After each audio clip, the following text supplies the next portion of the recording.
at christianmingle.com. We are awaiting a White House press conference at the bottom of the hour, about 11:30. Sure to be questions there about the fact the United Kingdom has just raised its terror threat level to severe. This is the highest level it has been in the United Kingdom in 3 years. What effect will that have here in the United States? White House Press Secretary Josh Earnest sure to be asked in just a few minutes. In the meantime, gruesome new details about the ISIS terror group coming to light. Just as Britain raises the threat level to severe, we are keeping an eye, as I said, on what's going on there at the White House. We want to focus, though, on the brutality in ISIS, including waterboarding, we're learning now. The Washington Post says American journalist James Foley, who was recently beheaded by ISIS, had been waterboarded, and at least 3 other hostages were also repeatedly subjected to that tactic. Plus, reporters from Foreign Policy magazine gained access to what they call the terror laptop of doom. This laptop exposes ISIS plans, Foreign Policy says, to unleash a biological weapon attack. And recent ISIS video shows hundreds of Syrian soldiers being executed. This is a brutal, brutal video. The terror group routinely executes its captive and posts these videos as a recruiting tool. And shockingly, they do appear to be attracting some Americans to their ranks, as we have seen, 2 killed in just the last week, not to mention many British citizens as well. I want to bring back our terrorism analyst, Paul Cruikshank, in Washington. Also, our military analyst, retired Army Lieutenant General Mark Hertling. General, I want to start with you here. These gruesome videos of Syrian soldiers being tortured, the news that they waterboarded James Foley. This is a group that seems almost proud of its brutality. Oh, I agree, John. They are proud of it, and they are publicizing it as a means of gaining new recruits. But brutal isn't a kind enough, it's not an accurate word. This is horrific. They are violating all laws of society. They are violating all laws of warfare. This is just gruesome and horrific and devilish. And I think that's where you're going to see some of the moderate Islamists begin to condemn this group repeatedly. I think Prime Minister Cameron's comments this morning in his press conference started that trend. Yeah, we've got to take care of this group. It's horrible.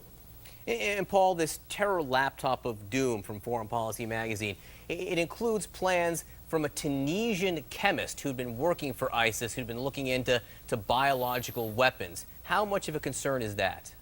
Well, it's certainly a concern given his chemistry background, but it's very, very difficult to sort of weaponize these kind of programs. Al-Qaeda has been trying to do it for 20 years, and they haven't got anywhere close. The worry, of course, with ISIS is that they control significant parts of Iraq and Syria. They've got a lot of cash, maybe tens of millions of dollars of cash reserves, and they may have access to hospitals and laboratories in the cities they can control, which really contrasts with Al-Qaeda back in Afghanistan during the 1990s, who were in training camps far away from civilization. So certainly concerned, but no evidence yet that ISIS has any sort of program in place. There seems to be one individual researching this, quite aspirational. It'd be surprising in some cases if there weren't people in ISIS right now looking into that. We know this is a modus operandi among some terror groups. General Hertling, we know the White House right now says they are developing a strategy for dealing with ISIS in Syria. We heard the president say, as of now, we have no strategy for any kind of military campaign in Syria. Let's leave the debate about whether or why he said that aside for a moment right now. But as a member of the military, how do you come up with these plans, and how much does the brutality that we've seen from ISIS impact those plans? Well, you know, any colonel that's a graduate of the War College will tell you that strategy is made up of ends, ways, and means.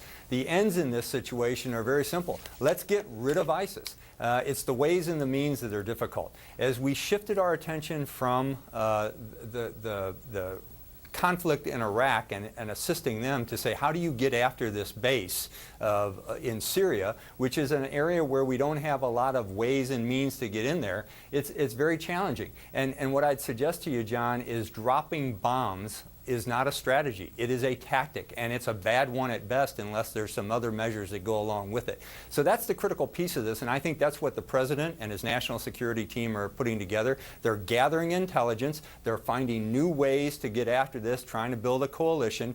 They're looking at means to do it in an area where there's a civil war going on. This is very complex, difficult to do. Hey, Paul, based on what you know of terror groups like ISIS, do you think they fear U.S. military action, or by taunting the U.S. with these videos and the like, do you think in some ways they're inviting it? I actually don't think ISIS wants the United States to escalate its campaign in Iraq or in Syria. I think they want to get on with trying to create their Islamic State over there. This is a group, by the way, that's not been directly linked to a single terrorist plot in the West, and that includes the period when they were known as Al-Qaeda in Iraq, at the height of the Iraqi insurgency, when there were many U.S. counterterrorism operations against them. So I think they want to get on with it. They want to try and deter the United States by putting out some of these violent videos. But I think if the United States gets involved with strikes in Syria, that could be a red line for ISIS. That's their stronghold. They may feel it's an existential threat. And then they could start putting some of their very significant resources into trying to attack the West. And I think that would be a very frightening prospect indeed. All right, Paul Cruikshank, Lieutenant General Mark Hertling, thanks so much. You know, Paul just mentioned that ISIS has not struck outside Syria and Iraq yet. Nevertheless, Britain just raised its threat level to severe, the highest level.